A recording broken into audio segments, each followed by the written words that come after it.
Olá, leitores! Tudo bem com vocês? Eu espero que sim, porque hoje eu vim contar um pouquinho sobre tudo aquilo que eu li no mês de abril.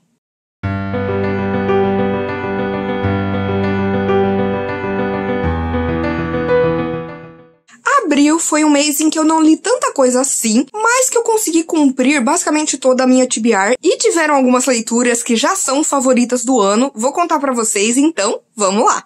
Eu comecei o mês lendo Tunnel of Bones, da V. Schwab. Tunnel of Bones é o primeiro livro da trilogia Cassidy Blake, que eu li o primeiro no mês passado, que foi City of Ghosts, e eu não tinha gostado tanto, exatamente porque tudo que eu tinha lido da V. Schwab até aquele momento era muito cru, era muito visceral, era um mundo, assim, muito bem construído, então eu não sabia que esse era um livro mais voltado pro público juvenil. Mas quando eu entrei no segundo volume da trilogia, eu já sabia, lógico, e foi uma experiência um pouco diferente. Porque, lógico, no primeiro livro a gente conhece a Cassidy Blake, que é a protagonista, é uma garota que caiu num lago e ela quase morreu, mas ela foi salva por um rapaz que é o Jacob. E a partir daquele momento, a Cassidy começou a ver fantasmas. Inclusive, o Jacob, que é melhor amigo dela, é um fantasma. E essa coisa do sobrenatural não é uma coisa assim tão estranha na vida da Cassidy, porque os pais dela trabalham aí com essa coisa da paranormalidade. Então, no primeiro volume, a gente tem aí toda a família indo até Edimburgo, exatamente porque os pais vão fazer um documentário sobre as cidades mais mal assombradas de todo mundo. E lá, a Cassidy vai descobrir o seu grande propósito, que é libertar as almas desse mundo, vai conhecer uma garota que tem também aí o mesmo dom que ela, e também vai lutar contra alguns espíritos malignos. Nesse segundo livro, a gente tem ainda outra parte do documentário, a família indo até Paris para gravar nas famosas catacumbas parisienses, que é um grande túnel forrado de ossos de pessoas, e a Cassidy vai se ver aí conhecendo um garotinho que na verdade é um poltergeist, e ele vai assombrar a vida da Cassidy e vai ali se tornar um grande perigo para sua família. Gente, nesse segundo livro eu tive uma experiência bem melhor, exatamente porque eu já sabia o que eu ia encontrar. Eu gosto muito da Cassidy, o Jacob é meu personagem favorito nessa história, e eu achei que esse segundo volume ele foi mais profundo, mesmo por ser uma coisa juvenil. Ele traz aí algumas questões a respeito da morte que são bem interessantes. E eu não planejei isso, gente, mas já vou falar que eu li bastante coisa sobre morte ultimamente. E aqui a gente vai ter isso, essa coisa de um garotinho que morreu, que não sabe que morreu. E como é que é isso, sabe? Como que você vai libertar uma alma pra um lugar que você nem sabe aonde é e ir com uma pessoa que nem sabe que ela morreu. Então, eu gostei bastante deste livro. Ele é muito fluido, ele é muito curto. E ele também traz alguns ganchos no final que são bem interessantes. Você fica aí cada vez mais abismado pra saber o que vai acontecer no final dessa trilogia. Então, assim, foi um livro que eu gostei e eu mal posso esperar pra concluir a trilogia Cassidy Blake.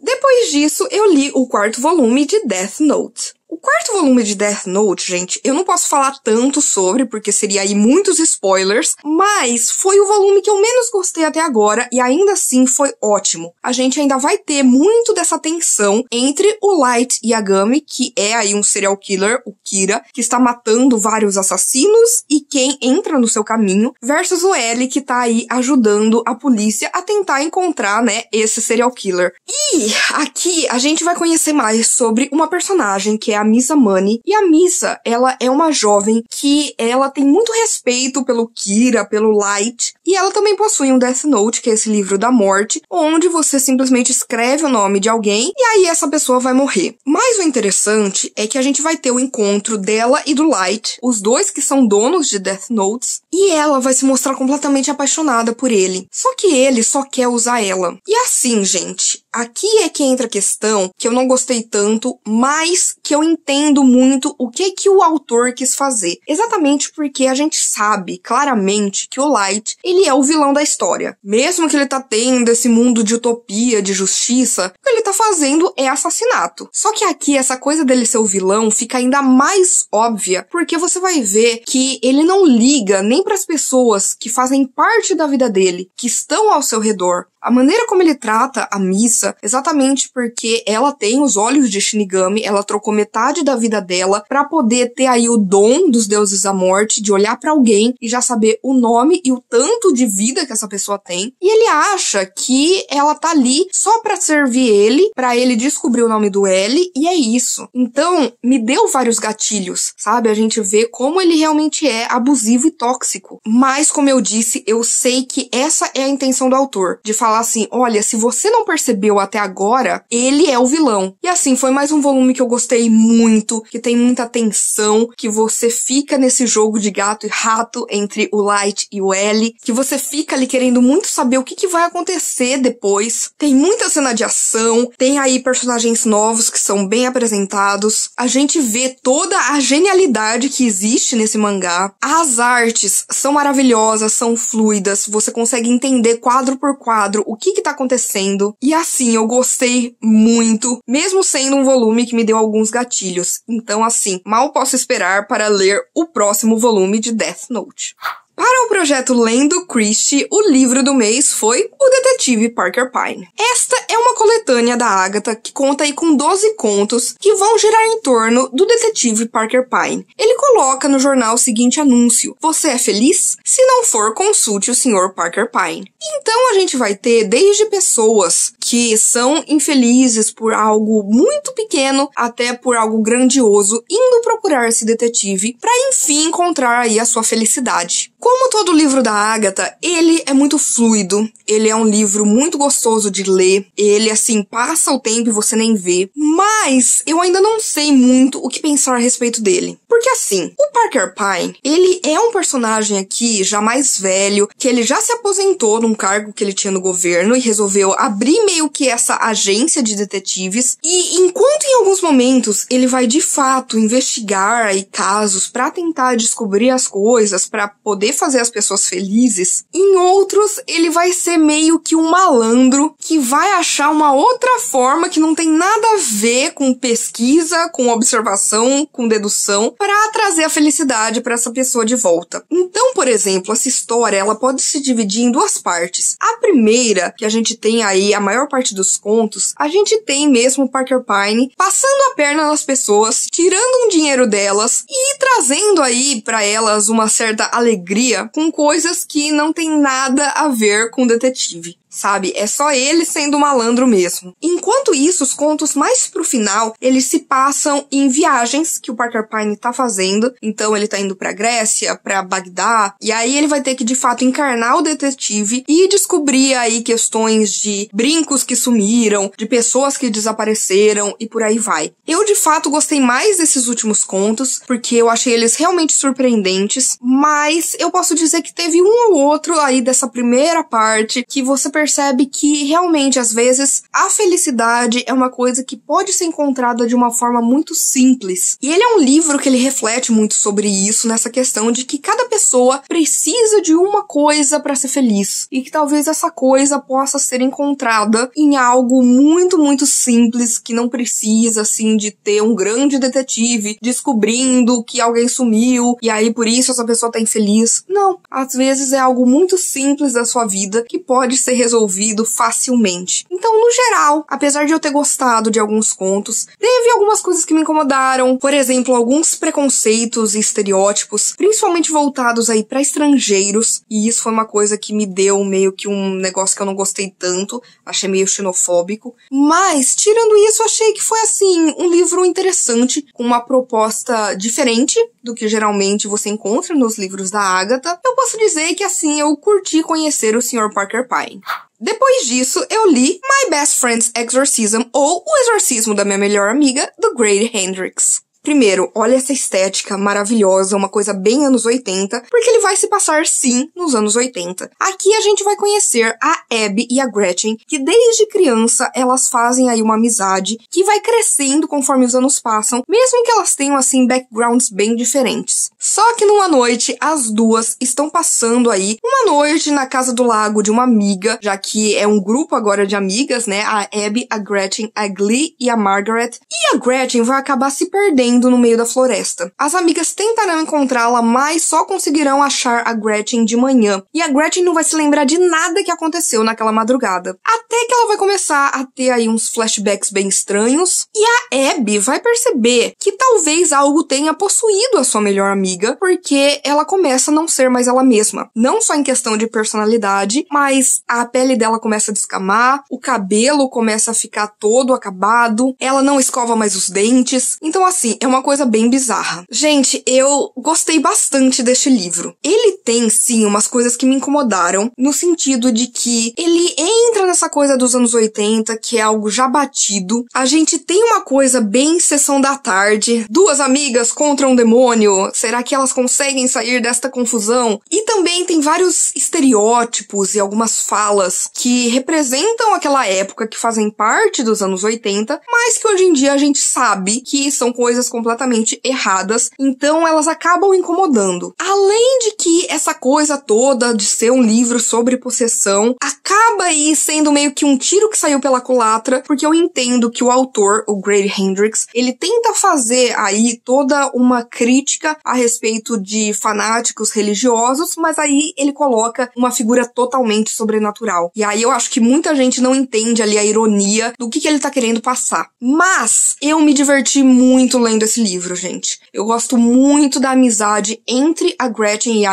Abby. Você vai ver como que aquilo se desenvolve desde quando elas são pequenas até mais pra frente da vida delas. Você vai encontrar cenas, assim, extremamente horrorosas e repulsivas, mas que, assim, particularmente me aterrorizaram e eu gostei muito. Porque quando eu leio um livro de terror, gente, é porque eu quero ficar assustada. E aqui a gente vai ter cada cena que, assim, vai ficar na sua cabeça por muito tempo, pelo menos ficou na minha. E eu acho que foi uma leitura muito rápida, muito fluida. Como eu disse, eu gostei de um certo humor que o autor vai colocar aqui, mas mais do que tudo, eu realmente amei ver o desenvolvimento dessa história. E apesar de, como eu falei, ter alguns probleminhas com ela, foi um livro que eu me diverti muito lendo. Inclusive, logo que eu terminei, já comprei outro livro do autor, porque realmente eu quero embarcar um pouco nessas histórias de terror que foram escritas aí pelo Grady Hendrix.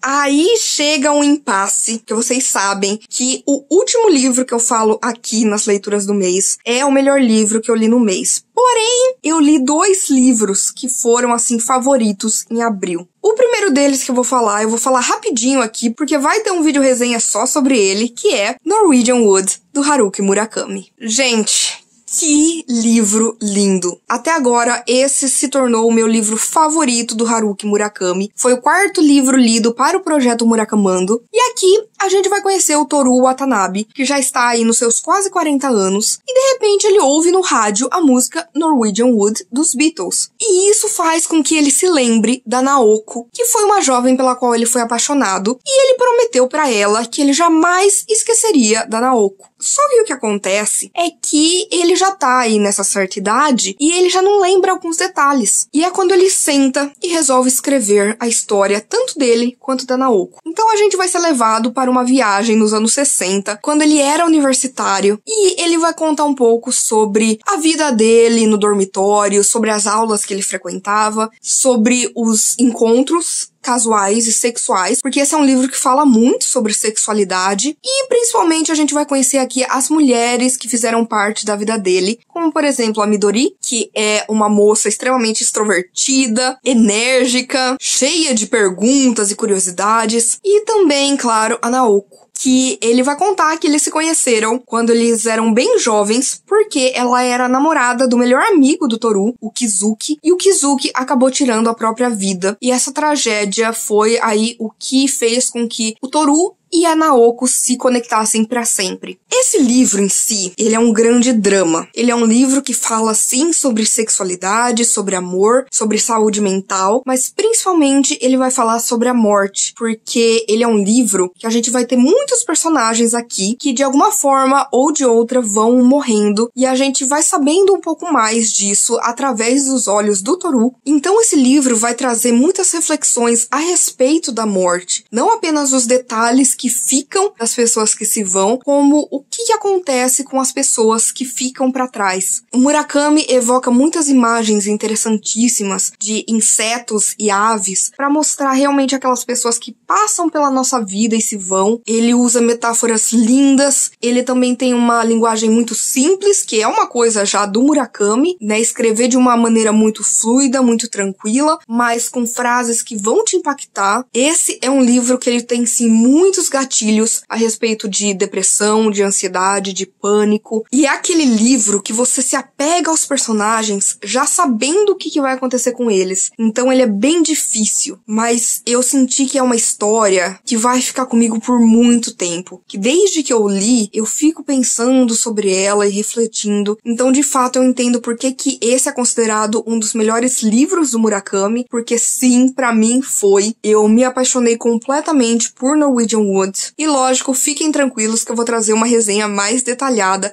sobre essa obra-prima.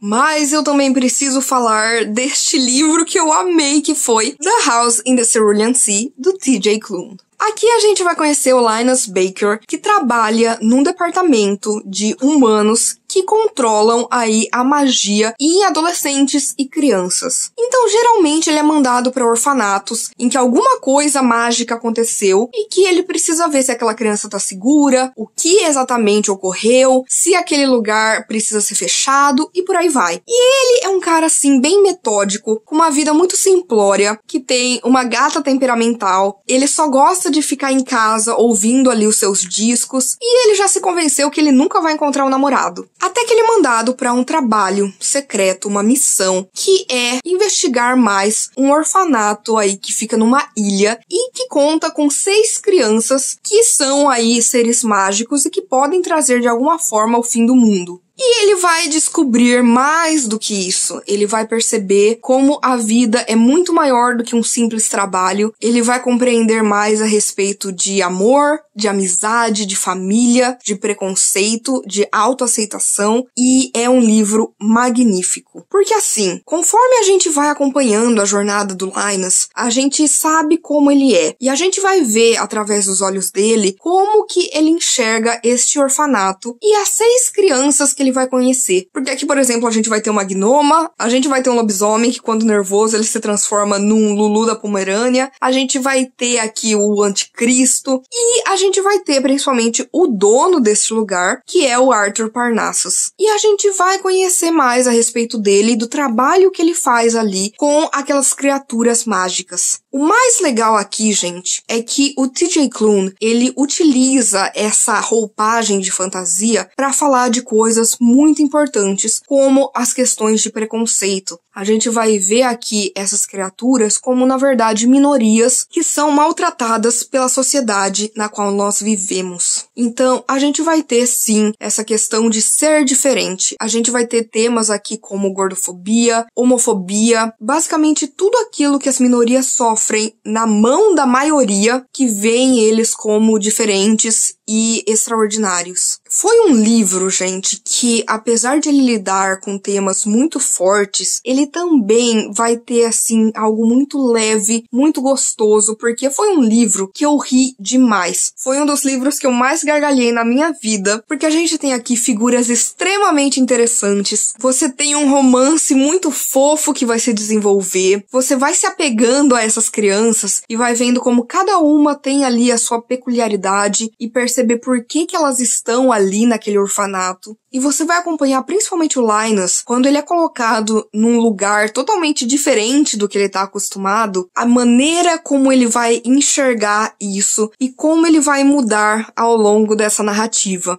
Foi um livro maravilhoso, lindíssimo. Eu chorei, eu ri, eu fiquei totalmente encantada com essas crianças, com o Linus, com o Arthur. Eu fiquei nervosa, porque ele vai tratar de assuntos, né, como preconceito, como as pessoas normais normais veem essas crianças que nasceram dessa maneira. A gente também vai ter questões legislativas, sabe? Como que humanos podem ser aí os responsáveis por fazerem leis para não humanos, sendo que não existe nenhuma representatividade ali, sabe? De alguém que realmente entende o que essas pessoas passam. Então, realmente, gente, pra mim, foi um dos melhores, se não o melhor livro que eu li esse ano até agora. Eu sei que os direitos estão com a Morro Branco, logo sairá no Brasil. E assim que possível, não deixem de ler The House in the Cerulean Sea.